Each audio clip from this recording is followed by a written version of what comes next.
বন্ধুরা, কান্তারা শব্দটির অর্থ হল এক রহস্যময় জঙ্গল। এমন এক জঙ্গল যা কেবল গাছপালা আর জীবজন্তুই নয়, বরং প্রাচীন দেবতা এবং অজানা শক্তিতে পরিপূর্ণ। ২০২২ সালে কান্তারা মুভিটি আমাদের দেখিয়েছিল মানুষ এবং প্রকৃতির এক অদ্ভুত লড়াই। কিন্তু সেই গল্পের শুরুটা কোথায়? কোথা থেকে এলো সেই পঞ্জুরলি দেবতা? আর কেনই বা গুলিকা দৈব এতটা উগ্র? আজকের গল্পটি সেই ইতিহাসের, যা কান্তারার মাটির গভীরে লুকিয়েছিল হাজার বছর ধরে। আজকের মুভি কান্তারা চ্যাপ্টার 1। এটি কান্তারার সিকুয়েল নয়, বরং প্রিকুয়েল। অর্থাৎ এই গল্পটি আমাদের নিয়ে যাবে সেই অতীতে, যখন থেকে এই কিংবদন্তির শুরু। তো চলুন শ্বাসরুদ্ধ করেই যাত্রায় প্রবেশ করা যাক। হাজার বছর আগের কথা। ঈশ্বর নিজের ইচ্ছায় পঞ্জুরলিদেব এবং গুলিকাদেবকে পৃথিবীতে পাঠান। তারা এসে আশ্রয় নেন এক বিশাল জঙ্গলে, যার নাম হয় কান্তারা। এই জঙ্গলটি ছিল অপার রহস্যে ঘেরা। কিন্তু এই জঙ্গলের বাইরেই ছিল এক বিশাল সাম্রাজ্য, যার নাম কদম্ব। কদম্ব সাম্রাজ্যের রাজা ছিলেন বিজেন্দ্র। রাজা বিজেন্দ্র ছিলেন অত্যন্ত নিষ্ঠুর এবং লোভী। তার রাজ্যের একপাশে ছিল কান্তারা জঙ্গল, আর অন্য পাশে ছিল বিশাল সমুদ্র। সমুদ্রপথে অনেক বিদেশি বণিকরা আসত ব্যবসা করতে, কিন্তু রাজা বিজেন্দ্র তাদের সাথে ব্যবসার নামে নিজের রাজ্যের গরিব মানুষদের ধরে এনে দাস হিসেবে বিক্রি করে দিতেন। তার লোভের কোনো শেষ ছিল না। একদিন রাজা বিজেন্দ্র সমুদ্রে স্নান করতে যান। তিনি দেখেন দূরে এক বৃদ্ধ মানুষ মাছ ধরছে। রাজার অহংকারে আঘাত লাগে। তিনি ভাবেন, আমি যেখানে স্নান করছি সেখানে এক সামান্য জেলে মাছ ধরার সাহস পায় কি করে? তিনি আদেশ দেন বৃদ্ধকে ধরে আনার। কিন্তু বৃদ্ধের ঝুড়ি থেকে মাছের বদলে বেরিয়ে আসে দামি মশলাপাতি। রাজা অবাক হয়ে যান। তিনি জানতে পারেন এই মশলাগুলো আসে সামনের ওই কান্তারা জঙ্গল থেকে। লোভী রাজা ভাবেন, সামান্য মাছের বদলে যদি এত দামি মশলা পাওয়া যায়, তাহলে ওই জঙ্গলে নিশ্চয়ই আরও অনেক সম্পদ আছে। তিনি ঠিক করেন পুরো কান্তারা জঙ্গল তিনি দখল করে নেবেন। তার ছোট ছেলে রাজশেখরকে সাথে নিয়ে রাজা বিশাল সৈন্যবাহিনী সহ জঙ্গলে প্রবেশ করেন। কিন্তু কান্তারা সাধারণ জঙ্গল নয়। জঙ্গলের গভীরে ঢুকতেই তাদের সামনে বাধা হয়ে দাঁড়ান পঞ্জুরলিদেব। তিনি রাজাকে সতর্ক করেন, কিন্তু রাজা শোনেন না। তিনি আরও গভীরে যান। হঠাৎ হাজার হাজার বুনো ষাঁড় এসে রাজার সৈন্যদের পিষে মেরে ফেলে। শেষে স্বয়ং পঞ্জুরলিদেব এসে রাজা বিজেন্দ্রকে বধ করেন, কারণ পঞ্জুরলি জানতেন এই রাজা প্রকৃতির সম্পদ লুট করতে এসেছে। রাজা মারা গেলেও তার ছোট ছেলে রাজশেখর কোনো মতে প্রাণ নিয়ে পালায়। জঙ্গলের গভীরে সে জ্ঞান হারায়। তাকে উদ্ধার করে একদল আদিবাসী। কিন্তু এরা কান্তারার সাধারণ আদিবাসী ছিল না। এরা ছিল করপা আদিবাসী, যারা কালো পোশাক পরত এবং কালো জাদুর চর্চা করত। তারা রাজশেখরকে সুস্থ করে তোলে এবং তার সাথে বন্ধুত্ব করে। রাজশেখর তাদের সাহায্যে নিজের রাজ্যে ফিরে যায় এবং নতুন রাজা হয়। সময়ের সাথে রাজশেখর কদম্ব রাজ্যের রাজা হয়। তার 2 সন্তান হয়, পুত্র কুলশেখর এবং কন্যা কনক। কিন্তু কন্যা কনক জন্ম থেকেই পঙ্গু ছিল, তার হাত পা নাড়ানোর শক্তি ছিল না। রাজা হতাশ হয়ে পড়েন। তখন সেই করপা আদিবাসীরা এসে রাজাকে সাহায্য করে। তারা রাজকুমারীকে তাদের কালো জাদুর মাধ্যমে এবং নিজেদের দুধ খাইয়ে সুস্থ করে তোলে। এর ফলে রাজকুমারী কনকের মধ্যে অতি প্রাকৃত এবং অশুভ শক্তির সঞ্চার হয়। অন্যদিকে কান্তারা জঙ্গলের আদিবাসীরা সুখে শান্তিতে বসবাস করছিল। তারা পঞ্জুরলি ও গুলিকা দেবের পূজা করত। একদিন তাদের গোত্রের এক নারী বনের ভেতরের এক কুয়োর মধ্যে একটি অদ্ভুত দৃশ্য দেখে। কুয়োর ভেতরে একটি ছোট শিশু ভাসছে, আর তাকে পাহারা দিচ্ছে একটি বাঘ। বাঘটি সরে গেলে তারা শিশুটিকে উদ্ধার করে। শিশুটির নাম রাখা হয় বেরমা। এই বেরমাই হল আমাদের গল্পের নায়ক ঋষভ শেট্টি। বেরমা ছিল বিশেষ ক্ষমতার অধিকারী, যাকে স্বয়ং ঈশ্বর পাঠিয়েছেন এই জঙ্গল রক্ষা করতে। বেরমা বড় হতে থাকে। সে অত্যন্ত সাহসী এবং বুদ্ধিমান যুবক হয়ে ওঠে। এদিকে কদম্ব রাজ্যে রাজা রাজশেখর বৃদ্ধ হয়ে যান এবং তার ছেলে কুলশেখর নতুন রাজা হয়। কুলশেখর ছিল তার দাদার মতোই অত্যাচারী এবং অধর্মিক। সে ঈশ্বরে বিশ্বাস করত না, বরং সারাদিন মদ ও নারী নিয়ে মত্ত থাকত। তার বাবা রাজশেখর তাকে ছোটবেলা থেকেই কান্তারার মিথ্যে ভয়ের গল্প শুনিয়ে বড় করেছিলেন, যাতে সে ওই জঙ্গলে না যায়। কিন্তু রাজা হয়েই কুলশেখর ঠিক করে সে কান্তারা জঙ্গলে শিকারে যাবে। কুলশেখর তার বন্ধুদের এবং বিশাল সৈন্যবাহিনী নিয়ে কান্তারা জঙ্গলে প্রবেশ করে। সে জঙ্গলের নিয়ম ভেঙে পশু শিকার করতে শুরু করে। কিন্তু কান্তারার আদিবাসীরা, যাদের নেতৃত্বে ছিল বেরমা, তাদের ওপর পাল্টা আক্রমণ করে। বেরমা এবং তার সঙ্গীরা গেরিলা কায়দায় রাজার সৈন্যদের নাজেহাল করে দেয়।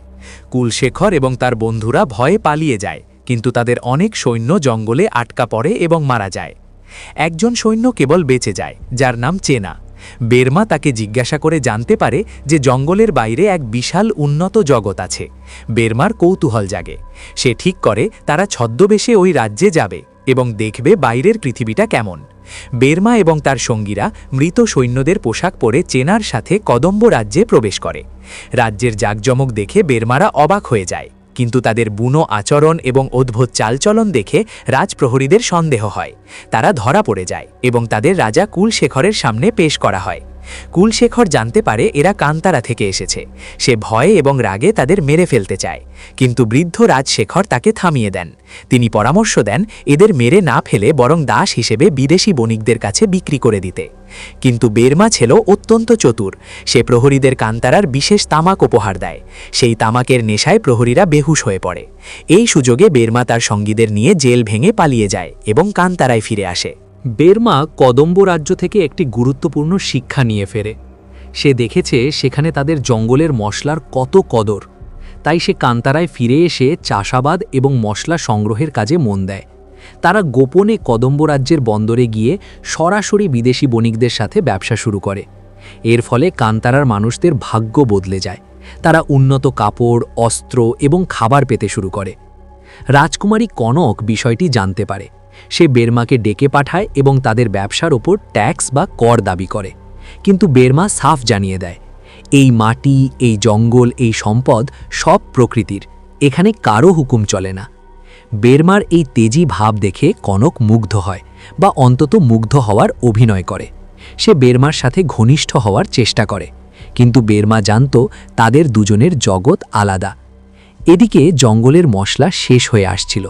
বেরমা এবং তার দল আরও গভীরে যাওয়ার সিদ্ধান্ত নেয়, কিন্তু তারা ভুল করে করপা আদিবাসীদের এলাকায় ঢুকে পড়ে।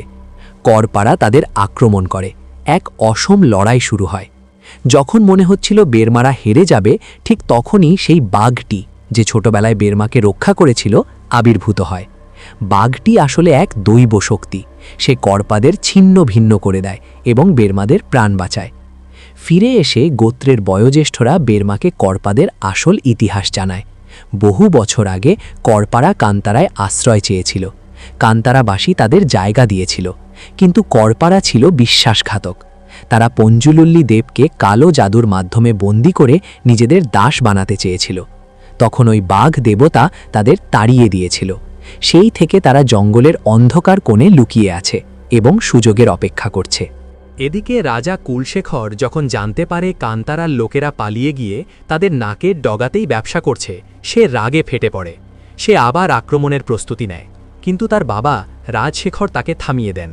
রাজশেখর জানতেন শক্তি দিয়ে কান্তারাকে হারানো যাবে না, তাই তারা এক গভীর ষড়যন্ত্র করে। রাজকুমারী কনক শান্তির বার্তা নিয়ে কান্তারায় যায়। সে বেরমার কাছে ক্ষমা চায় এবং বলে, আমাদের ভুলের প্রায়শ্চিত্ত করতে চাই। আমরা চাই পঞ্জুর্লি দেবকে আমাদের রাজপ্রাসাদের শিব মন্দিরে স্থাপন করতে। এতে দুই রাজ্যের মধ্যে শান্তি আসবে। কান্তারার সহজ সরল মানুষরা এই প্রস্তাবে রাজি হয়ে যায়। বেরমা পঞ্জুর্লি দেবের পবিত্র পাথরটি নিয়ে রাজপ্রাসাদে যায়। ধুমধাম করে পূজা হয়। কিন্তু সবটাই ছিল এক মস্ত বড় ফাঁদ। পঞ্জুর্লি দেবকে রাজপ্রাসাদে আনার সাথে সাথেই করপা আদিবাসীরা তাকে কালো জাদুর মাধ্যমে বন্দী করে ফেলে। আসলে রাজশেখর এবং কনক দুজনেই করপাদের সাথে হাত মিলিয়েছিল। কনক বেরমার সাথে প্রেমের অভিনয় করেছিল শুধু তার চুল এবং নখ সংগ্রহ করার জন্য, যা দিয়ে সে বেরমার বিরুদ্ধে কালো জাদু করতে পারে। দেবতা বন্দী হওয়ার সাথে সাথে কান্তারায় মহামারী শুরু হয়। শিশুরা অসুস্থ হয়ে মারা যেতে থাকে। বেরমা বুঝতে পারে তারা বড় ভুল করে ফেলেছে। তাদের দেবতাকে শত্রুর ডেরায় নিয়ে গিয়ে তারা নিজেদের ধ্বংস ডেকে এনেছে। কুলশেখর এবার আর দেরি করে না। সে বিশাল সৈন্যবাহিনী নিয়ে কান্তারায় হানা দেয়। তারা পুরো গ্রামে আগুন ধরিয়ে দেয়। নারী, শিশু, বৃদ্ধ কাউকে তারা রেহাই দেয় না। বেরমা যখন গ্রামে ফেরে, সে দেখে এক ধ্বংসলীলা। কুলশেখর বেরমার চোখের সামনে তার বালক মাতাকে হত্যা করে। মায়ের মৃত্যু দেখে বেরমার ক্রোধের সীমা থাকে না। তার চিৎকার আকাশ বাতাস কাঁপিয়ে দেয়। ঠিক সেই মুহূর্তে বেরমার শরীরের মধ্যে গুলিকা দেবের শক্তি প্রবেশ করে। বেরমার চোখ লাল হয়ে যায়, শরীর কাঁপতে থাকে। সে আর সাধারণ মানুষ থাকে না, সে হয়ে ওঠে রুদ্রমূর্তি গুলিকা। গুলিকাদেবের সেই ভয়ঙ্কর রূপ দেখে কুলশেখরের সৈন্যরা ভয়ে পিছিয়ে যায়। বেরমা গুলিকা রূপে একাই হাজার সৈন্যকে কচুকাটা করতে শুরু করে। সে লাফিয়ে লাফিয়ে শত্রুদের মুণ্ডুচ্ছেদ করে। শেষে সে কুলশেখরের মুখোমুখি হয় এবং তাকে নির্মমভাবে হত্যা করে।